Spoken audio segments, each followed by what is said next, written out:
name is Olivia. I'm 31 years old and live with my husband Ethan in a quiet little town near Austin, Texas. We've been married for 8 years. Ethan is a civil engineer and I work as an administrative supervisor at a local high school. I used to think that having a thoughtful husband, a cozy home and a simple life meant I had it all. But life has a way of revealing cracks where you least expect, and the one in my marriage came from none other than my sister-in-law. Savannah, Ethan's only sister, 3 years older than him, made me uneasy from the very first time we met.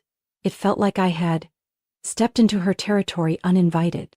At first I told myself I was being overly sensitive. Who doesn't feel nervous meeting their partner's family for the first time? But the longer I spent around her, the clearer it became. Savannah never truly accepted me. She never screamed or cursed. Instead, she wielded the sweetest weapon, a fake smile and veiled contempt behind polite eyes. She'd say things that sounded harmless, but left me feeling small and out of place. At one family gathering, as I was pouring wine for everyone, Savannah leaned in and whispered, "Careful, Olivia. The first glass of wine in this house is usually a test. Not everyone passes." I forced a polite smile, but my grip on the glass nearly shattered it.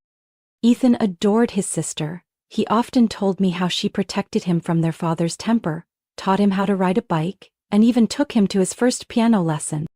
Maybe that's why he always gave her the benefit of the doubt and never realized the quiet warfare I faced. I didn't blame him. I blamed myself for staying silent too long. Savannah used to work in PR for a fashion company in New York. After being let go 3 years ago, she moved back to Texas and settled near us. She said it was temporary, but she's still here, doing little else besides meddling in our private life. When we moved into our new home, a place we saved up for over 5 years, Savannah was the first to visit. She didn't congratulate us. She walked through each room, nodded, and said, "It's okay, but if it were me, I wouldn't have picked this wall color. Looks a little cheap." I swallowed hard. I didn't want to start a fight. I wanted to keep peace in the family. But people like Savannah aren't the kind you can keep peace with. She kept making things difficult, as if determined to push me away from Ethan. From casual digs about his exes to disapproving looks when I talked about my work or hobbies, every jab felt like a paper cut, small but relentless. And the worst part? No matter how I explained it, Ethan would always say, "You're overthinking it, Olivia. She's just blunt." Blunt or calculated in the most insidious way. I started asking myself, how long could I live like this? And would this marriage hold? Or would Savannah's sweetly disguised blade one day cut it apart? I didn't know. But I knew one thing for sure. Every boundary has a breaking point. I'll never forget the first time Savannah tried to set Ethan up with someone. We'd only been dating for 2 months, still early, but serious enough to want to protect what we had. One Saturday afternoon, I dropped by Ethan's house and Savannah just happened to bring along a woman named Madeline, blonde, red-lipped, wearing a tight dress like she was headed to a red carpet event. The moment she walked in, she gave me a once-over and smirked. "Oh, didn't know we had company." Savannah played innocent, smiling sweetly. "Didn't know you were free today, Olivia. I invited Maddie so the 3 of us could have dinner together." "The 3 of us?" I looked at Ethan, silently pleading. He scratched his head and gave an awkward laugh, clearly caught off guard by the ambush. Dinner that night felt like an eternity. Madeline went on and on about her college days with Ethan, wild parties, camping trips, even the time they almost kissed during a thunderstorm in his car.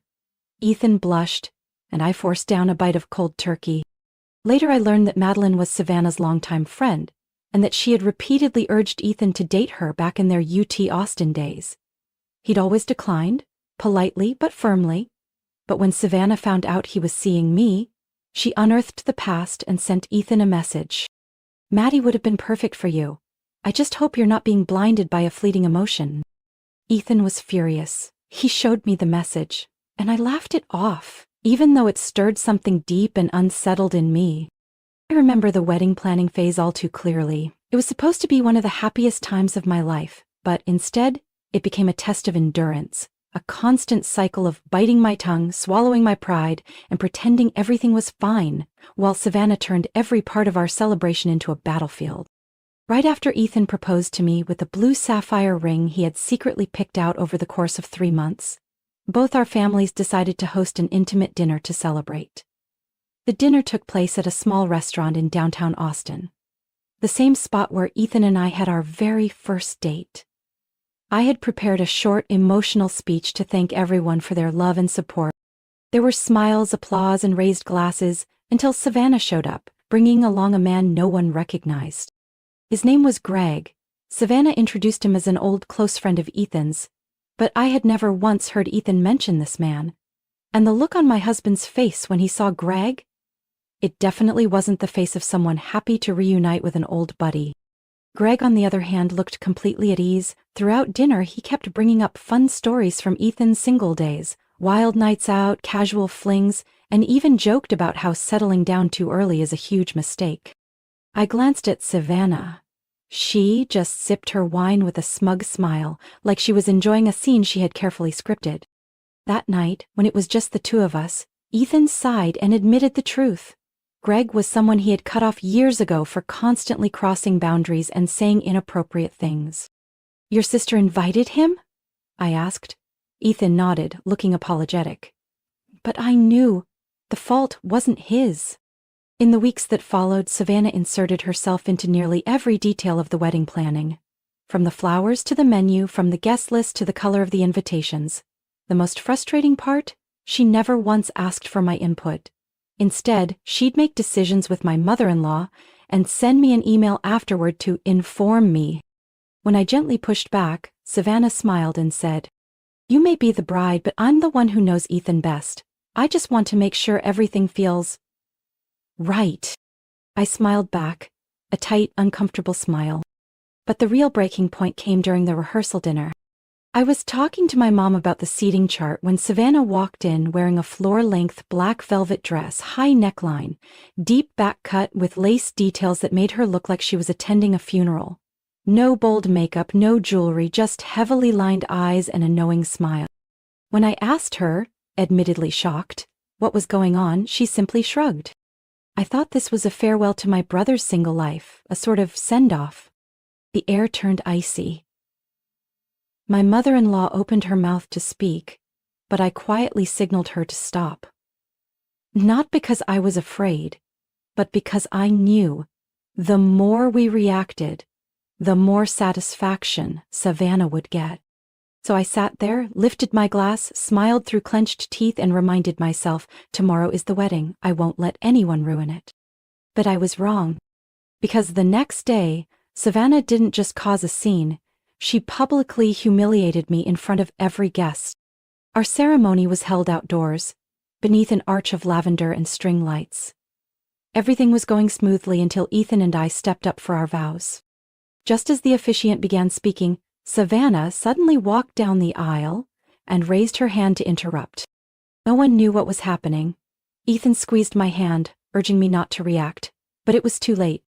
Savannah turned to the guests and said loudly, "I'm sorry to interrupt, but I can't stay silent anymore. It hurts to watch my brother walk into a marriage that I truly believe isn't based on real love."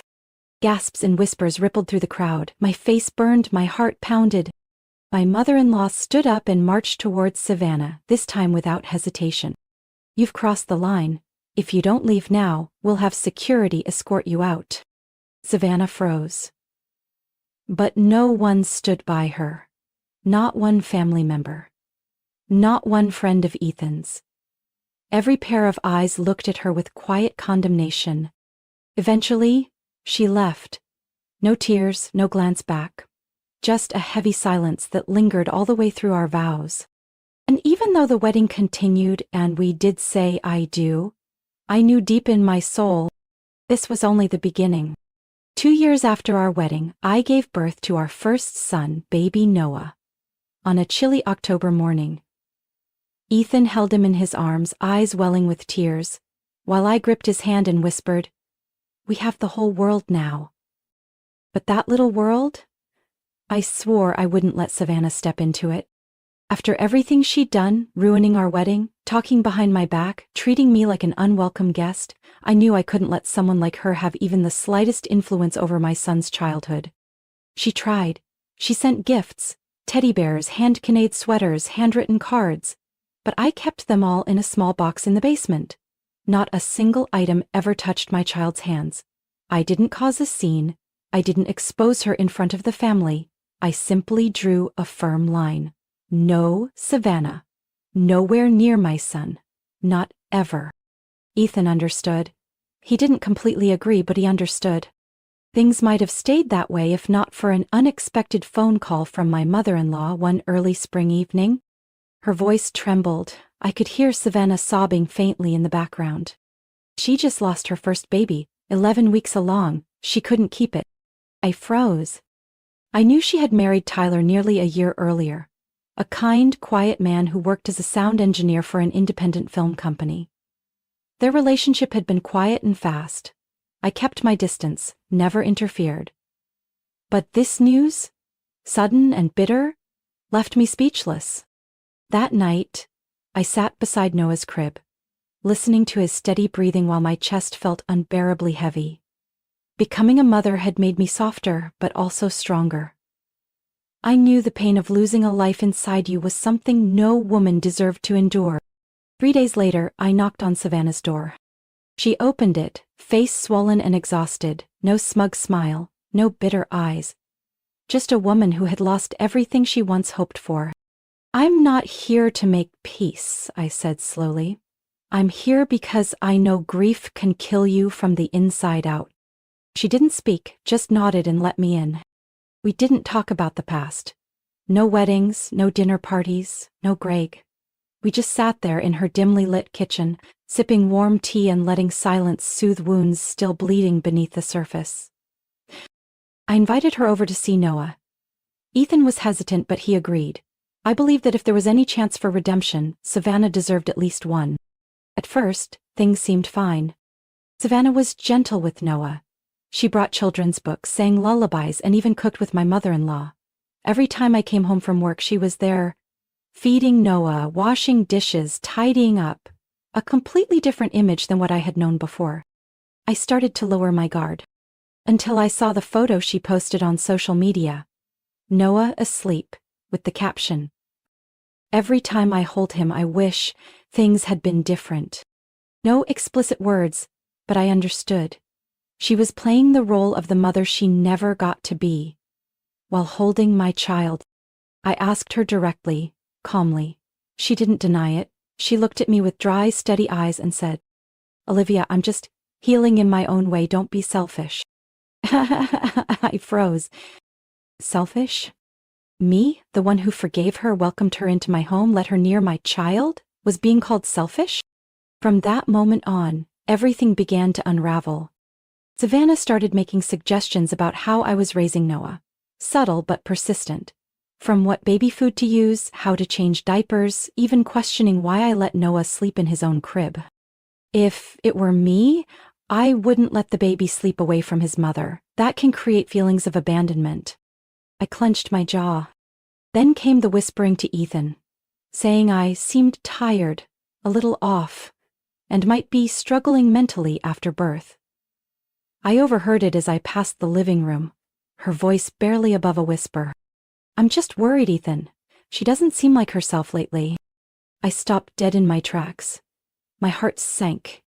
She was fabricating again, once more twisting reality, trying to plant doubt, manipulate perception, just like before. And this time, it wasn't just about getting Ethan back. It was about gaining the trust of my entire family by making me seem unstable in their eyes. I was wrong to believe someone like Savannah could change. And I was even more wrong to think that being kind was enough to make someone stop. But now, there was no more room for naivete. Because this time, I wasn't just protecting myself. I was protecting my son. After overhearing those venomous whispers, I began enforcing strict boundaries. I made sure Savannah was never alone with Ethan or Noah, not even for a minute. On the surface, she still played the sweet, helpful sister-in-law, but I knew better. Behind that pleasant mask was something far more calculated. Everything came to a head one Sunday afternoon, a day I later called the breaking point. Ethan's family had planned a casual lunch at his parents' house in Round Rock. I arrived early with Noah to help my mother-in-law set the table. Ethan was out in the garage helping his dad. Savannah and Tyler showed up a bit later, and in her hand was a strawberry tart. The exact dessert I'd once told her I was allergic to. "I thought you said it was kiwi you're allergic to, not strawberries," she said with a soft smile, placing the tart on the table like nothing was wrong. I didn't argue, I simply moved the dish aside and carried on with the setup. The meal started lightheartedly, full of laughter and clinking plates, but when my mother-in-law began talking about a friend who had recently divorced after discovering her husband was cheating, the room suddenly grew quiet. Then Savannah spoke, at the exact moment, in the exact tone, with the exact script she had clearly prepared.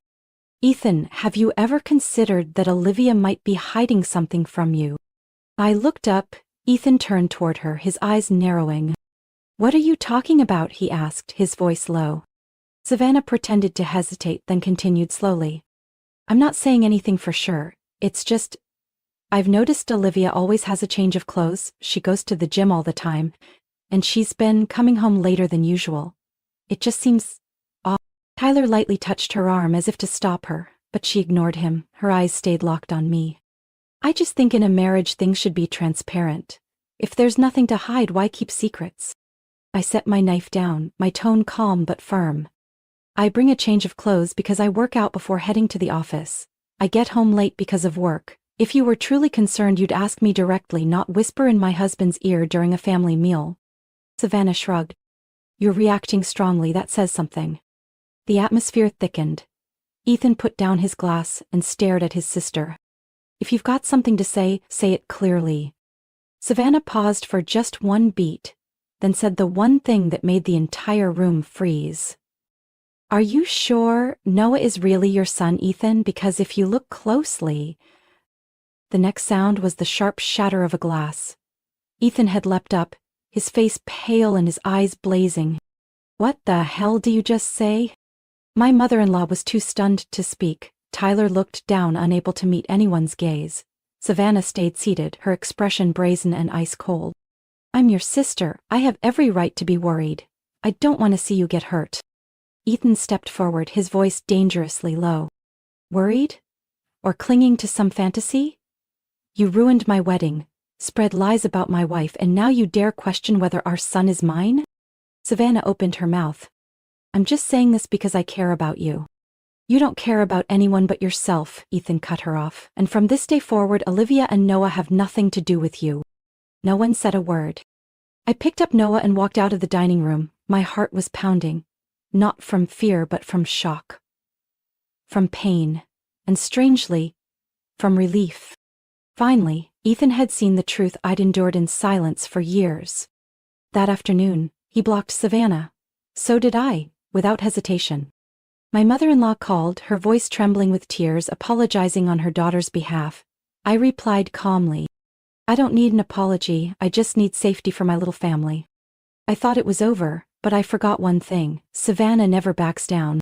And a few months later, when we threw Ethan's birthday party in his parents' backyard, Savannah showed up, wearing a polite smile and carrying a plan more vicious than I could have ever imagined. A few months after that fiery confrontation at the family lunch, I found out I was pregnant with our second child.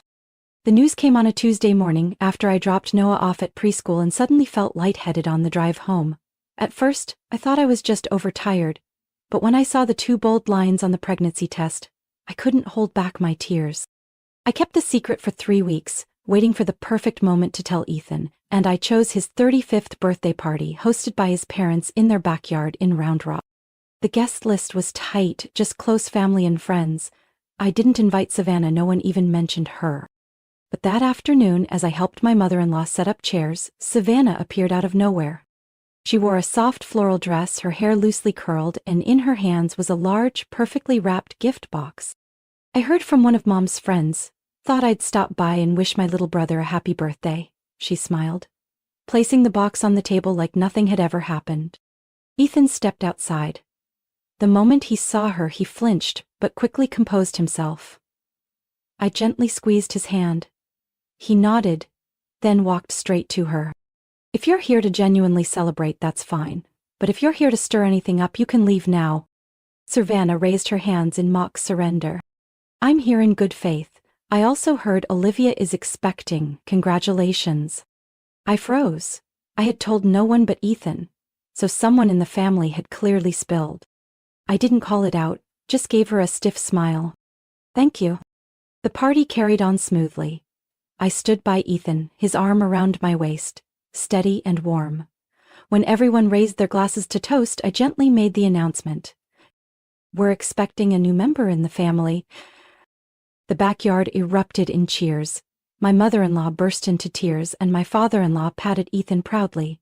Noah was lifted into someone's arms and kissed me on the cheek, shouting, "I'm getting a baby." It was the perfect moment.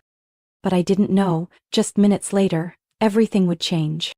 About half an hour later, while I was resting in a quiet corner of the yard, Savannah approached, holding a plate of food, grilled chicken, salad, and a small piece of buttered bread.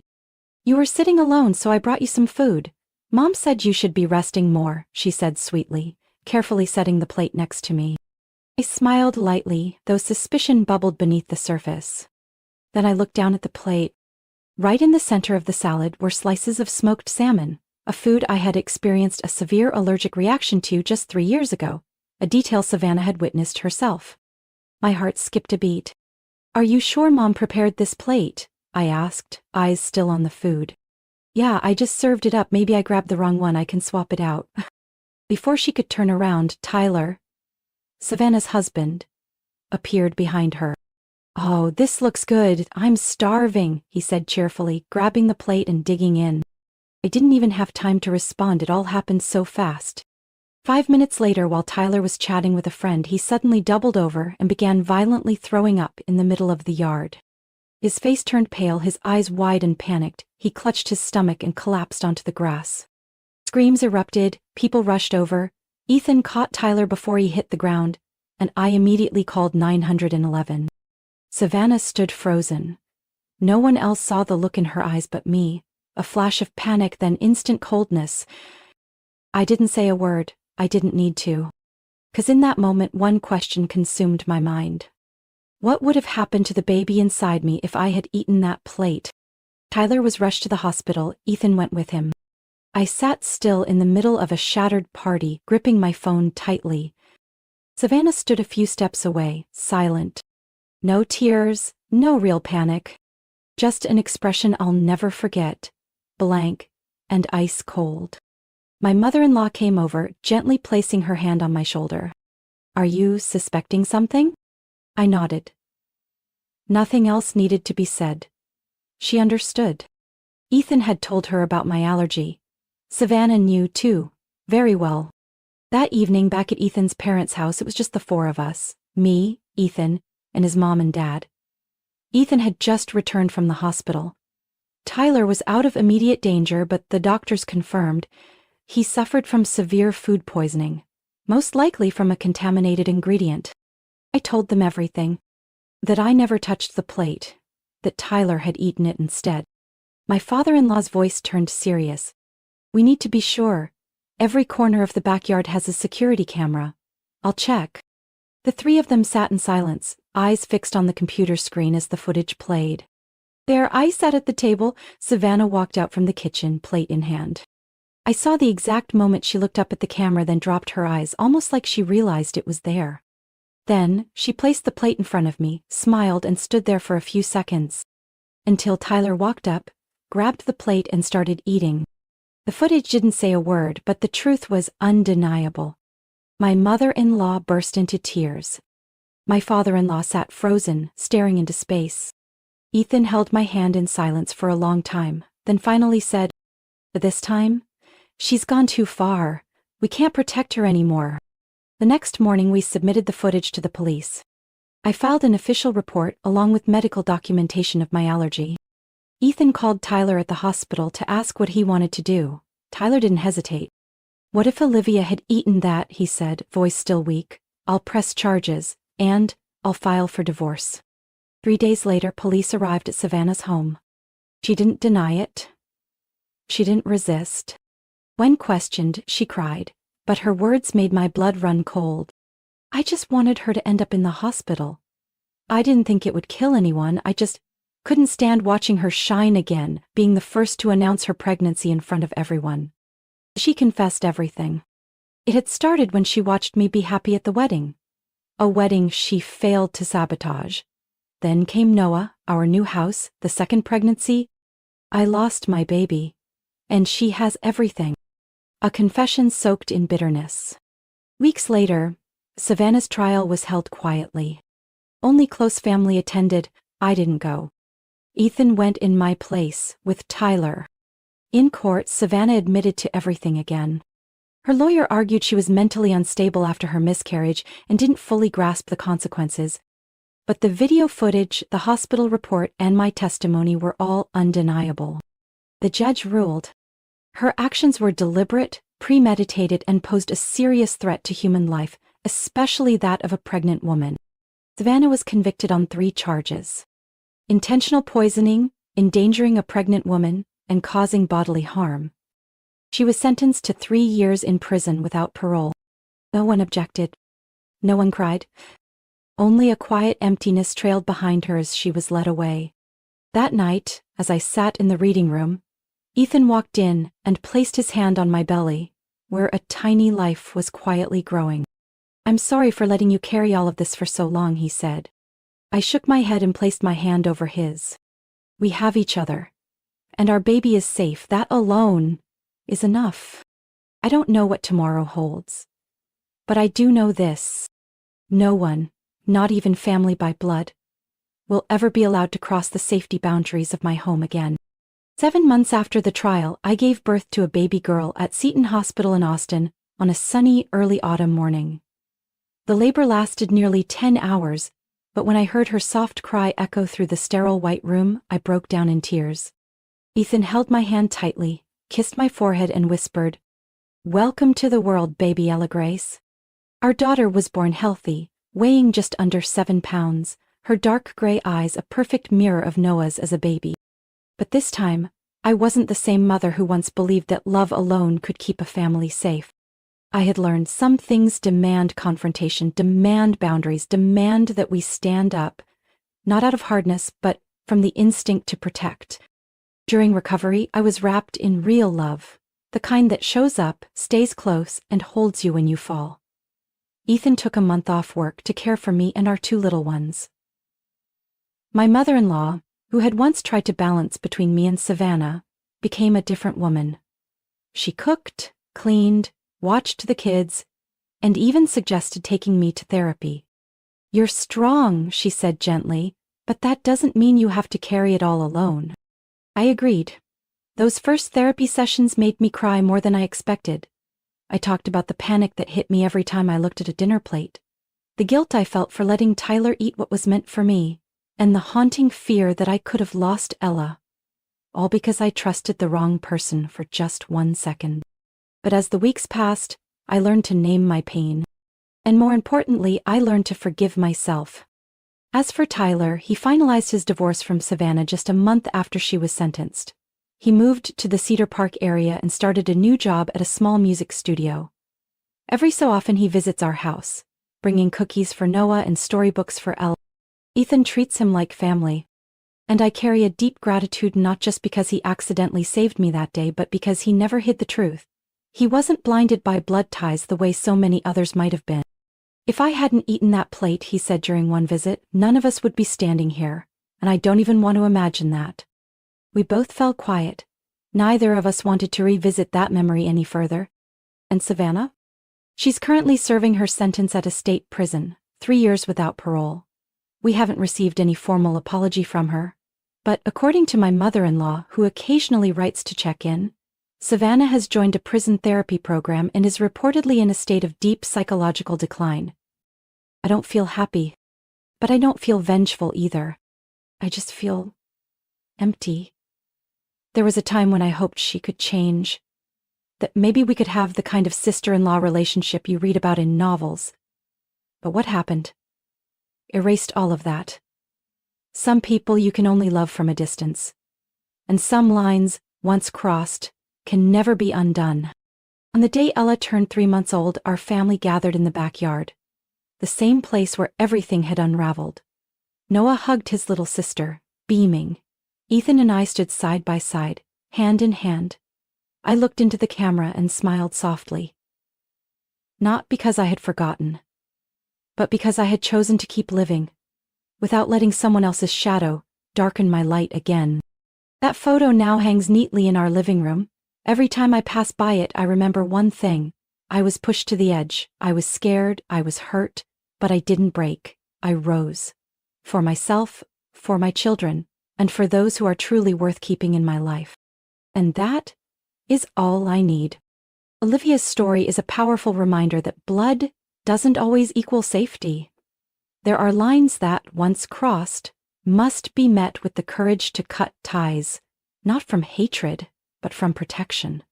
In the real world, love must be paired with clarity, and forgiveness doesn't mean giving someone permission to hurt you again. Sometimes, saying enough is the most loving thing you can do for yourself.